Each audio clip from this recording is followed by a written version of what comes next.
അസ്സലാമു അലൈക്കും വറഹ്മത്തുള്ളാഹി. ഒരിക്കൽ സഅദ് ബിൻ ഉബാദ റളിയല്ലാഹു അൻഹു മുത്തുനബി സല്ലല്ലാഹു അലൈഹി വസല്ലമ തങ്ങളോട് ചോദിച്ചു, നബിയെ, എൻ്റെ ഉമ്മ മരണപ്പെട്ടിരിക്കുന്നു. എൻ്റെ ഉമ്മാക്ക് സ്വതക്ക ചെയ്യുന്നതിൽ ഏറ്റവും ശ്രേഷ്ഠമായത് ഏതാണ്? മുത്തുനബി സല്ലല്ലാഹു അലൈഹി വസല്ലമ തങ്ങൾ സഅദ് ബിൻ ഉബാദ റളിയല്ലാഹുവിനോട് പറഞ്ഞു, അൽ മാ, വെള്ളമാണ്. വെള്ളമാണ് ഉമ്മാക്ക് സ്വതക്ക ചെയ്യുന്നതിൽ ഏറ്റവും ശ്രേഷ്ഠമെന്ന് സഅദ് ബിൻ ഉബാദ റളിയല്ലാഹുവിനോട് പറഞ്ഞപ്പോൾ മഹാനവറുകൾ ഒരു കിണർ കുഴിച്ച് ഉമ്മാക്ക് വേണ്ടി സ്വതക്ക ചെയ്തു എന്ന് ഹദീസിൽ കാണാൻ കഴിയും. വെള്ളം എല്ലാ കാലത്തും മനുഷ്യർക്കും മറ്റു ജീവജാലങ്ങൾക്കും അനിവാര്യമായ ഒരു ഘടകമാണ്. എല്ലാ കാലത്തും വെള്ളം എല്ലാ ജീവികൾക്കും അനിവാര്യമായ ഒരു ഘടകമാണ്. അതുകൊണ്ട് തന്നെയാണ് മുത്തുനബി സല്ലല്ലാഹു അലൈഹി വസല്ലമ തങ്ങൾ മനുഷ്യരും ജീവനുമുള്ള കാലത്തോളം നിലനിൽക്കുന്ന ഒരു സ്വതക്കയെ മഹാനായ സഅദ് ബിൻ ഉബാദ റളിയല്ലാഹു അൻഹുവിനോട് ബോധ്യപ്പെടുത്തിയത്. വെള്ളമെന്നത് മഹത്തായ ഒരു അനുഗ്രഹമാണ്. ജീവൻ്റെ ഉത്ഭവം ജലത്തിൽ നിന്നാണ്. വെള്ളത്തിൽ നിന്നാണ് സർവ്വജീവികളും ഉണ്ടായിട്ടുള്ളത്. സൂറത്തുൽ ഫുർഖാനിലെ 54-ാമത്തെ ആയത്തിൽ അല്ലാഹു തആല ഈ കാര്യം ഓർമ്മപ്പെടുത്തുന്നുണ്ട്. എല്ലാ ജീവജാലങ്ങളുടെയും നിലനിൽപ്പിൻ്റെ ആധാരവും ജലം തന്നെയാണ്. എല്ലാ ജീവികളും മറ്റു എല്ലാ വസ്തുക്കളും നിലനിൽക്കണമെങ്കിൽ ജലം അനിവാര്യമാണ്. വായുവും വെള്ളവും വെളിച്ചവുമെല്ലാം അള്ളാഹുവിൻ്റെ മഹത്തായ അനുഗ്രഹങ്ങളാണ് എന്നുള്ളതിൽ സംശയമില്ല. ഈ അനുഗ്രഹങ്ങളെ ഉൾക്കൊള്ളുകയും ആ അനുഗ്രഹങ്ങൾക്ക് നന്ദി കാണിക്കുകയും ചെയ്യുക എന്നത് മനുഷ്യരെ സംബന്ധിച്ചിടത്തോളം അവൻ്റെ ബാധ്യതയാണ്. അനുഗ്രഹങ്ങൾക്ക് നന്ദി കാണിക്കുമ്പോൾ അല്ലാഹു തആല ആ അനുഗ്രഹങ്ങൾ ഏറ്റിത്തരികയും നന്ദികേട് കാണിക്കുമ്പോൾ ആ അനുഗ്രഹങ്ങൾക്ക് അറുതി വരുത്തി ശിക്ഷകൾ നൽകുകയും ചെയ്യുമെന്ന് പലയിടങ്ങളിൽ അല്ലാഹു തആല ഓർമ്മപ്പെടുത്തിയിട്ടുണ്ട്. മനുഷ്യരുടെ ചരിത്രങ്ങൾ സാക്ഷിയാണ് ഈ സംഭവങ്ങൾക്കെല്ലാം. മനുഷ്യൻ്റെ ഉപജീവനത്തിനാവശ്യമായ സസ്യലതാദികളും പഴവർഗ്ഗങ്ങളും ഫലങ്ങളുമെല്ലാം വെള്ളം മുഖേനയാണ് പ്രപഞ്ച സൃഷ്ടാവായ അല്ലാഹു സംവിധാനിച്ചിരിക്കുന്നത്. മനുഷ്യൻ്റെ ജീവിതത്തിലെ ഒരിക്കലും ഒഴിച്ചുകൂടാനാവാത്ത വളരെ പ്രധാനപ്പെട്ട ഒരു ഘടകമെന്ന നിലയ്ക്ക് തന്നെ ആ ജലസമൃദ്ധിയെ നിലനിർത്തുക എന്നത് ഓരോരുത്തരുടെയും ബാധ്യതയാണ്. ജലസമൃദ്ധിക്കായി ഇസ്ലാം ചില പാഠങ്ങൾ പകർന്നു നൽകുന്നുണ്ട്. മനുഷ്യൻ തൻ്റെ ജീവിതത്തിൽ ശ്രദ്ധിക്കേണ്ട വളരെ പ്രധാനപ്പെട്ട കാര്യങ്ങൾ പറയുന്നിടത്ത് ഇസ്ലാം വെള്ളത്തിൻ്റെ ഉപയോഗത്തെക്കുറിച്ചും വെള്ളം സംരക്ഷിക്കപ്പെടുന്നതിനെക്കുറിച്ചൊക്കെ വളരെ ഗൗരവത്തിൽ തന്നെ ഓർമ്മപ്പെടുത്തിയത് നമുക്ക് കാണാൻ കഴിയും. ഒരു വിശ്വാസിയെ സംബന്ധിച്ചിടത്തോളം അവന് യഥാർത്ഥ വിശ്വാസവും സൂക്ഷ്മ ബോധവും ഉണ്ടാവുക എന്നത് ഇതിൻ്റെ ഒരു അനിവാര്യ ഘടകമായി പറയപ്പെടുന്നുണ്ട്. വെള്ളത്തെ വളരെ സൂക്ഷ്മതയോടുകൂടി അവൻ ഉപയോഗിക്കണം. അള്ളാഹു നൽകിയ ആ അനുഗ്രഹത്തെക്കുറിച്ച് കൃത്യമായി അവന് ബോധമുണ്ടാവണം. പരിശുദ്ധ ഖുർആൻ ഓർമ്മപ്പെടുത്തിയതുപോലെ വിശ്വാസത്തിൽ സത്യസന്ധത പുലർത്തുകയും സൽക്കർമ്മങ്ങൾ അനുഷ്ഠിക്കുകയും രഹസ്യമായും പരസ്യമായും സൂക്ഷ്മത പുലർത്തുകയും നിഷിദ്ധങ്ങളിൽ നിന്ന് ഒഴിഞ്ഞു നിൽക്കുകയും ചെയ്തിരുന്നെങ്കിൽ അള്ളാഹു ആകാശത്തു നിന്ന് അനുഗ്രഹങ്ങൾ വർഷിക്കുമെന്നും അവരുടെ മേൽ മഴ പെയ്യിപ്പിക്കുകയും സസ്യലതാദികൾ മുളപ്പിക്കുകയും ഐശ്വര്യപൂർണമായ ഒരു ജീവിതം പ്രദാനം ചെയ്യാനും അത് കാരണമായി തീരുമെന്ന് പരിശുദ്ധ ഖുർആൻ നമ്മെ ബോധ്യപ്പെടുത്തുന്നുണ്ട്. അല്ലാഹുവിൻ്റെ ഏറ്റവും വലിയ അനുഗ്രഹമായി വെള്ളം, ആ വെള്ളം നാം ഉപയോഗിക്കുമ്പോഴും അത് നമ്മുടെ ആവശ്യങ്ങൾക്ക് വേണ്ടി നാം ഉപയോഗിക്കുന്ന സമയത്ത് വളരെ സൂക്ഷ്മതയോടുകൂടെ തന്നെ അതിനെ കൈകാര്യം ചെയ്യേണ്ടതുണ്ട്. അള്ളാഹു നൽകിയ അനുഗ്രഹത്തിന് പകരം അള്ളാഹുവിനോട് നന്ദിയുള്ളവരായി തീരുക എന്നത് ഓരോ അടിമയുടെയും കടമയാണ്. ജലം ലോകത്ത് 97% ഉപ്പ് കലർന്ന ജലമാണുള്ളത്. മനുഷ്യന് ഉപയോഗിക്കാൻ പറ്റിയ, മനുഷ്യന് ശുചീകരണത്തിനും പാനത്തിനും പറ്റിയത് വളരെ കുറഞ്ഞ ശതമാനം മാത്രമേ ഉള്ളൂ എന്നതാണ് സത്യം.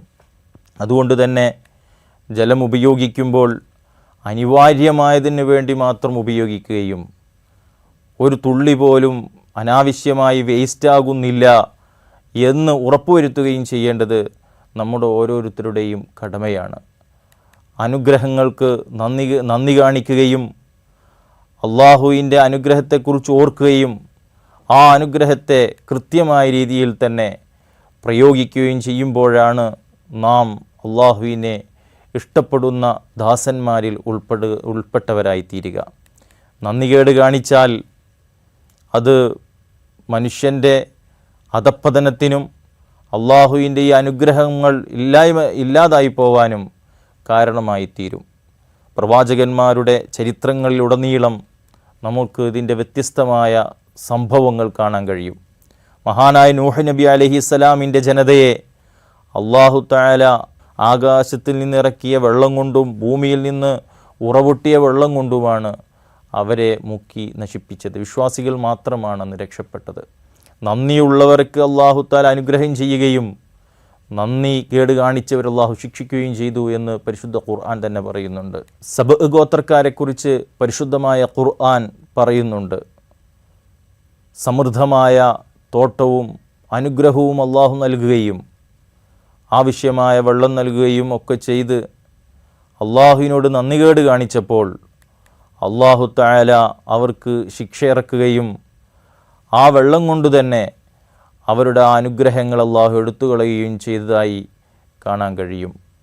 ഇങ്ങനെ മഹാന്മാരായ പ്രവാചകന്മാരുടെ ചരിത്രങ്ങളിൽ ധാരാളം സംഭവങ്ങളെ നന്ദികേട് കാണിച്ചതിൻ്റെ പേരിൽ അള്ളാഹു തആല വെള്ളം കൊണ്ട് പരീക്ഷിച്ചത് നമുക്ക് കാണാൻ കഴിയും. അള്ളാഹു നൽകിയ ഈ അനുഗ്രഹത്തെക്കുറിച്ച് നാം ഓർമ്മിക്കുകയും ഈ അനുഗ്രഹം എന്നും നിലനിർത്തുകയും വരുന്നൊരു തലമുറക്കു കൂടി ബാക്കി വെക്കുന്ന രീതിയിൽ നാം ഈ അനുഗ്രഹങ്ങളെ ഉപയോഗിക്കുകയും എവിടെയും ഇത് നഷ്ടപ്പെടുന്നില്ല, വേസ്റ്റാകുന്നില്ല എന്നുള്ള ഉറപ്പുവരുത്തുകയും ചെയ്യുക എന്നുള്ളത് നമ്മുടെ ഓരോരുത്തരുടെയും ഓരോ മനുഷ്യരുടെയും ബാധ്യതയാണ് എന്ന കാര്യത്തിൽ യാതൊരു സംശയവുമില്ല. അതുകൊണ്ട് തന്നെ ജലം ദുർവിനിയോഗം ചെയ്യാൻ പാടില്ല. ഇസ്ലാം മിതത്വത്തെയാണ് ഉദ്ഘോഷിക്കുന്നത്. അമിതത്വം നിരുത്സാഹപ്പെടുത്തുകയും ചെയ്യുന്നു. അതിൻ്റെ അമിതത്വം ഉണ്ടാകുന്നതിൻ്റെ ഭവിഷ്യത്തുകളെക്കുറിച്ച് ഇസ്ലാം പലപ്പോഴും താക്കീത് ചെയ്തിട്ടുണ്ട്. വലാ തുസ്രിഫു, നിങ്ങൾ അമിതവ്യയം ചെയ്യാൻ പാടില്ല. ഇസ്ലാമിലെ ആരാധനകർമ്മങ്ങൾക്ക് വേണ്ടി നിർവഹിക്കുന്ന വുളൂഇലും കുളിയടക്കമുള്ളവയിൽ പോലും മിതമായി മാത്രമേ നിങ്ങൾ വെള്ളം ഉപയോഗിക്കാവൂ എന്ന് മഹാനായ മുത്തുനബി സല്ലല്ലാഹു അലൈഹി വസല്ലമ തങ്ങൾ നമ്മോട് പഠിപ്പിച്ചിട്ടുണ്ട്. മനുഷ്യൻ അവൻ്റെ ആരാധനകർമ്മങ്ങൾക്ക് വേണ്ടി വുളൂ ചെയ്യുന്ന സമയത്ത് ഒരു സമുദ്രത്തിൻ്റെ അതിർത്തിയിലാണ് അവനുള്ളതെങ്കിൽ പോലും അവിടെ വെച്ച് പോലും വെള്ളം ഉപയോഗിക്കുന്നിടത്ത് സൂക്ഷ്മത പുലർത്തണമെന്നും 3-ൽ കൂടുതൽ തവണ ഉപയോഗിച്ചാൽ അത് നിഷിദ്ധത്തിൻ്റെ ഗണത്തിൽപ്പെടുമെന്നൊക്കെ പരിശുദ്ധ ഇസ്ലാം നമ്മെ ബോധ്യപ്പെടുത്തുന്നുണ്ട്. വെള്ളം അതെന്നും സംരക്ഷിക്കപ്പെടേണ്ടതാണ്. മനുഷ്യൻ്റെ അതിക്രമം കൊണ്ട് നഷ്ടപ്പെട്ടു പോകുന്ന ജലസ്രോതസ്സുകൾ സംരക്ഷിക്കപ്പെടേണ്ടതുണ്ട്. ജലലഭ്യത നഷ്ടപ്പെടുത്തുന്ന രൂപത്തിൽ മനുഷ്യൻ്റെ ഇടപെടൽ അതിക്രൂരവും നശീകരണത്തിന് നിദാനവുമാണ്. ജലസ്രോതസ്സുകൾ നശിപ്പിക്കുന്ന പ്രവണത വർദ്ധിച്ചു വരുന്ന ഒരു കാലം കൂടിയാണിത്. പുഴയും ആറുകളും കുളങ്ങളുമെല്ലാം പരിചരിക്കുന്നതിൽ സമൂഹം അലസരും അജ്ഞരുമായിത്തീരുന്നു. ജലസ്രോതസ്സുകൾ മലിനമാകാനുള്ള സാഹചര്യങ്ങളെ ഒഴിവാക്കാൻ നമ്മൾ ഓരോരുത്തരും ബാധ്യസ്ഥരാണ്. നിർമ്മാണശാലകളിലെ മാലിന്യങ്ങളും പാഴ്വസ്തുക്കളുമെല്ലാം പുഴകളിലും മറ്റും തള്ളുന്നതുകൊണ്ട് ശുദ്ധജല ലഭ്യതയിൽ കുറവുണ്ടാകുന്ന സാഹചര്യമാണുള്ളത്. പ്രകൃതിയിലെ ശുദ്ധജല ഉറവകൾ പോലും അടച്ചു കളയുന്ന മാലിന്യങ്ങളിൽ നിന്നുള്ള മോചനമാണ് നമ്മുടെ നാടിന് ഇന്ന് ആവശ്യമായിട്ടുള്ളത്. ശുദ്ധജല സ്രോതസ്സുകളുടെ കാവലായി സമൂഹം മാറണം. അധികാരികൾ ഇതിൻ്റെ സംരക്ഷകരാകുമ്പോൾ മാത്രമേ വരും തലമുറക്കുകൂടി കരുതി വെക്കാൻ ശുദ്ധജലമുണ്ടാവുകയുള്ളൂ. ജലാശയങ്ങൾ മലിനമാക്കുന്നതിനെതിരെ മഹാനായ മുത്തുനബി സല്ലല്ലാഹു അലൈഹി വസല്ലമ തങ്ങൾ താക്കീത് ചെയ്തിട്ടുണ്ട്. മുത്തുനബി സല്ലല്ലാഹു അലൈഹി വസല്ലമ തങ്ങൾ പറഞ്ഞു, നിങ്ങൾ കെട്ടി നിൽക്കുന്ന വെള്ളത്തിൽ മൂത്രമൊഴിക്കരുത്. കെട്ടി നിൽക്കുന്ന വെള്ളത്തിൽ മൂത്രമൊഴിക്കരുത്. വെള്ളം മലിനമാക്കി കളയാൻ പാടില്ല. വെള്ളം എന്നും സംരക്ഷിക്കപ്പെടേണ്ടതാണ്. വരുന്നൊരു തലമുറയ്ക്ക് വേണ്ടി ശിഷ്ടം വെക്കാൻ, ബാക്കി വെക്കാൻ നമ്മൾ ഉണ്ടാവണമെന്നുള്ളതാണ് യാഥാർത്ഥ്യം. വെള്ളം അത് ദാനം ചെയ്യൽ വളരെ പുണ്യമുള്ള കാര്യമാണ്. മിണ്ടാപ്രാണികൾക്കടക്കം വെള്ളം കൊടുക്കുന്നത് പോലും ഏറ്റവും ശ്രേഷ്ഠവും പുണ്യവുമുള്ള കാര്യമാണെന്ന് മുത്തുനബി സല്ലല്ലാഹു അലൈഹി വസല്ലമ തങ്ങൾ പഠിപ്പിച്ചിട്ടുണ്ട്. മഹാനായ അബൂ ഹുറൈറ റളിയല്ലാഹു അൻഹു റിപ്പോർട്ട് ചെയ്ത ഒരു ഹദീസ് കാണാൻ കഴിയും. മുത്തുനബി സല്ലല്ലാഹു അലൈഹി വസല്ലമ തങ്ങൾ പറഞ്ഞു, ഒരിക്കൽ ഒരാൾ ഒരു വഴിയിലൂടെ സഞ്ചരിക്കുമ്പോൾ ശക്തമായ ദാഹമുണ്ടായി. വഴിയരികിൽ കണ്ട ഒരു കിണറ്റിൽ അദ്ദേഹം ഇറങ്ങുന്നു. ആ കിണറ്റിലിറങ്ങി അദ്ദേഹത്തിന് മതിവരുവോളം വെള്ളം കുടിച്ചു. കിണറ്റിൽ നിന്ന് തിരിച്ചു കയറിയപ്പോൾ അവിടെ ഒരു നായ ദാഹിച്ചു വലഞ്ഞ് മണ്ണ് കപ്പുന്നത് കണ്ടു. അലിവ് തോന്നി അദ്ദേഹം വീണ്ടും കിണറ്റിലേക്ക് ഇറങ്ങി. അദ്ദേഹത്തിൻ്റെ ഷൂവിൽ വെള്ളം നിറച്ച് ആ നായക്ക് കിണറ്റിൽ നിന്ന് കയറി നായക്ക് വെള്ളം കൊടുത്തു. ഈ സംഭവം മുത്തുനബി സല്ലല്ലാഹു അലൈഹി വസല്ലമ തങ്ങൾ വിശദീകരിച്ച് പറയുന്നു, അദ്ദേഹത്തിൻ്റെ എല്ലാ പാപങ്ങളും അല്ലാഹു തആല പുറത്തു കൊടുത്തു.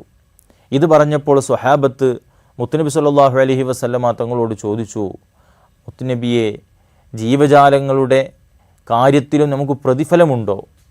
എല്ലാ ജീവജാലങ്ങളുടെ കാര്യത്തിലും ഞങ്ങൾക്ക് പ്രതിഫലമുണ്ടോ എന്ന് ചോദിച്ച സമയത്ത് മുത്തുനബി സല്ലല്ലാഹു അലൈഹി വസല്ലമ തങ്ങൾ പറഞ്ഞു, പച്ചക്കരമുള്ള ഏത് ജീവിയിലും പ്രതിഫലമുണ്ട് എന്ന്. മനുഷ്യർക്ക് മാത്രമല്ല, മൃഗങ്ങൾക്കും പക്ഷികൾക്കുമെല്ലാം വെള്ളം നൽകണം. അത് പുണ്യമുള്ള കാര്യമാണ്. നബി സല്ലല്ലാഹു അലൈഹി വസല്ലമ തങ്ങൾ പറഞ്ഞു, ആരെങ്കിലും ഒരു കിണർ കുഴിക്കുകയും അതിൽ നിന്ന് ജീവനുള്ള സൃഷ്ടികളായ ജിന്നോ മനുഷ്യനോ പക്ഷികളോ കുടിക്കുകയും ചെയ്താൽ പരലോകത്ത് അള്ളാഹു അയാൾക്ക് വലിയ പ്രതിഫലം നൽകുമെന്ന് മുത്തുനബി സല്ലല്ലാഹു അലൈഹി വസല്ലമ തങ്ങൾ പഠിപ്പിച്ചിട്ടുണ്ട്. മനുഷ്യന് വെള്ളം എന്നുള്ളത് അനിവാര്യമായതുകൊണ്ട് തന്നെ കുടിവെള്ളം എന്നത് ഒരാൾക്കും തടഞ്ഞു നിർത്താൻ പാടില്ല. അത് വലിയ പാപമാണ്. ശുദ്ധജലം ആവശ്യക്കാർക്ക് നൽകാതെ തടഞ്ഞു വെക്കുന്നത് വലിയ കുറ്റമാണ് എന്ന് ഇസ്ലാം പറഞ്ഞിട്ടുണ്ട്. ശുദ്ധജലം ആവശ്യക്കാർക്ക് നൽകാതെ തടഞ്ഞു വെക്കുന്നത് വലിയ കുറ്റകരമായ കാര്യമായിട്ടാണ് ഇസ്ലാം പരിഗണിക്കുന്നത്. വെള്ളം തടഞ്ഞു വെക്കുന്നവരെ, ശുദ്ധജലം തടഞ്ഞു വെക്കുന്നവരെ വിചാരണ നാളിൽ അല്ലാഹു തആല പരിഗണിക്കുക പോലുമില്ല എന്ന് മുത്തുനബി സല്ലല്ലാഹു അലൈഹി വസല്ലമ തങ്ങൾ പഠിപ്പിച്ചിട്ടുണ്ട്. അവർക്ക് പരിഗണിക്കുക മാത്രമല്ല, അവർക്ക് വേദനയേറിയ ശിക്ഷ ലഭിക്കുകയും ചെയ്യും എന്ന് ഒരു ഹദീസുകളിൽ പറഞ്ഞതായി കാണാൻ കഴിയും. ആളുകൾക്ക് വെള്ളം നൽകാതെ തടഞ്ഞു വെച്ചവനോട്, ഇന്ന് എൻ്റെ ഔദാര്യം നിനക്ക് ഞാൻ തടഞ്ഞിരിക്കുകയാണ്. കാരണം നിൻ്റെ കരങ്ങളിലുണ്ടായിരുന്ന വെള്ളം അത് മറ്റുള്ളവർക്ക് നീ തടഞ്ഞതുപോലെ ഇന്ന് എൻ്റെ ഔദാര്യവും നിനക്ക് നൽകാതെ ഞാൻ തടയുകയാണ് എന്ന് അല്ലാഹു തആല പാരത്രിക ലോകത്ത് വെച്ച് പറയും എന്ന് മുഹമ്മദുർ റസൂലുള്ളാഹി സ്വല്ലല്ലാഹു അലൈഹി വസല്ലമ തങ്ങൾ നമ്മെ പഠിപ്പിച്ചിട്ടുണ്ട്. വെള്ളം അമൂല്യമാണ്. വെള്ളം എല്ലാവർക്കും ആവശ്യമുള്ളതാണ്. എന്നാൽ ഒരാൾക്കും ഉടമാവകാശമില്ലാത്തതുമാണ്. എല്ലാവർക്കു വേണ്ടിയും വരുന്നൊരു തലമുറക്കു വേണ്ടി കൂടി വെള്ളം സൂക്ഷിച്ചു വെക്കാനും ജലസംഭരണികളെ കണ്ടെത്താനും സംരക്ഷിക്കാനും നമ്മുടെ നാട്ടിലും പരിസരങ്ങളിലുമുള്ള കുളങ്ങളും തോടുകളും പള്ളിക്കുളങ്ങളടക്കമുള്ളവയെ സംരക്ഷിക്കുകയും വരും തലമുറക്കു വേണ്ടി ശുദ്ധജലം ഉപയോഗിക്കാൻ സാധ്യമാകുന്ന എല്ലാ ഇടങ്ങളെയും നാം കൈകോർത്ത് ഒരുമിച്ച് അതിനുവേണ്ടി പ്രവർത്തിക്കുകയും ചെയ്യണം എന്ന് ഓർമ്മപ്പെടുത്തി അവസാനിപ്പിക്കുന്നു. അസ്സലാമു അലൈക്കും വറഹ്മത്തുള്ളാഹി.